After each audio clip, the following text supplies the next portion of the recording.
Buying SpaceX stock could be a terrible trade.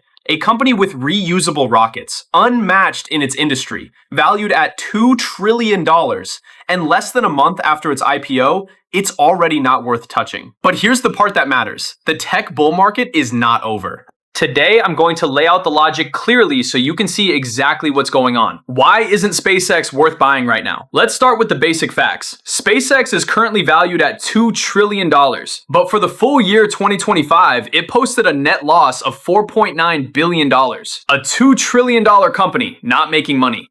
And here's what history tells us. Big, high-profile IPOs are almost always terrible short-term investments. The data backs this up. Historically, large IPOs have delivered an average drawdown of 55% within the first year. Why? Because these deals are almost always priced for perfection. They launch at peak euphoria, with a limited flow creating artificial scarcity just long enough to prop up the price. But the moment the IPO hype cools and those lockup periods expire, anyone who wants to cash out, they cash out. The selling begins and the stock grinds lower. SpaceX is already following this exact script. It spiked briefly after the IPO, hitting a high of $225. Then it broke below its IPO price of $150 and recently has been consolidating around $164.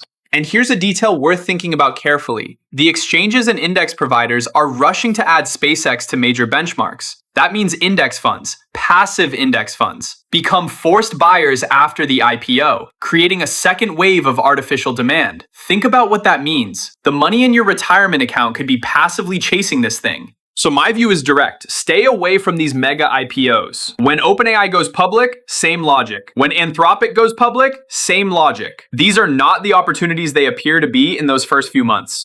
Now, I can already feel the tension building. If the most anticipated IPO in the market isn't worth buying, does that mean this whole bull market is about to roll over? My answer is no. Let me walk you through why. Let's look back at history. During the dot-com bubble, Netscape, Amazon, eBay, these were high-profile IPOs, but they were not the top of that bull market. What actually popped the bubble was speculative mania combined with aggressive Fed rate hikes. In 2019, Saudi Aramco went public at a $1 trillion valuation. Not long after, a bear market did arrive. But the killer was a global pandemic, not the IPO itself. More importantly, the fact that the market can even absorb an IPO the size of SpaceX tells you something crucial. Liquidity is still abundant, and risk appetite is still healthy. The market digesting large IPOs is a sign of strength, not weakness.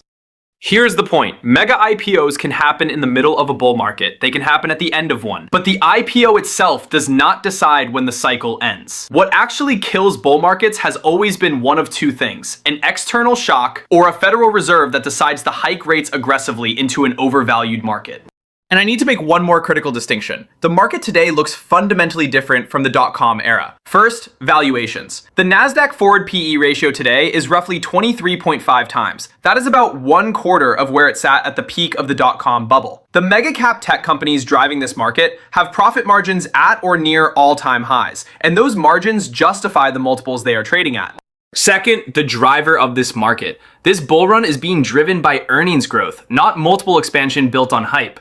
Companies like Microsoft, Nvidia, and Google are delivering real revenue, real profits, and real operating leverage. That is a completely different animal from the dot-com era, where companies were being priced on eyeballs and dreams.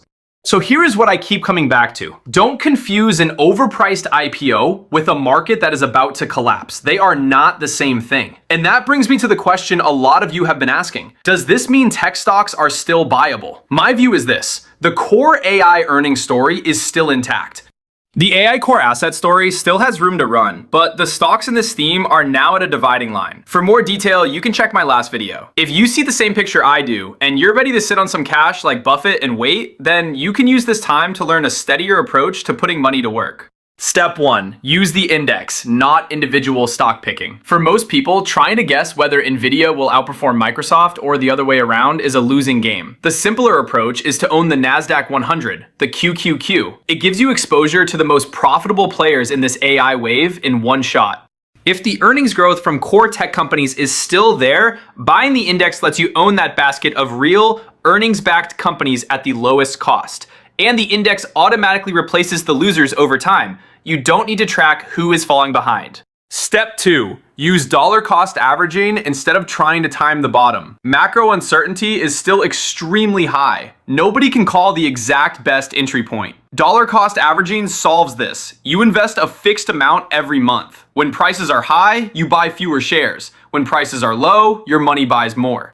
Over the long run, you get an average cost basis. And more importantly, it forces discipline. When the market drops and you're scared to buy, the plan buys for you. When the market rips higher and you feel the FOMO, you're already in.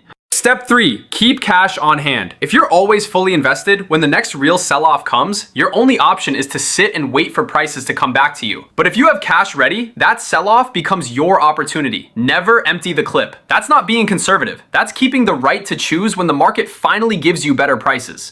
So here are the 3 core ideas from today. Number 1, mega IPOs like SpaceX are almost always bad short-term trades. The pricing is too aggressive and the lockup selling is coming. Number 2, this bull market is not over. What actually ends cycles is a liquidity crunch or an external shock. And right now, market valuations and earnings quality look nothing like the dot-com era. Number 3, the best strategy for most people in this environment is to own the index, dollar cost average in, and always keep some cash in reserve.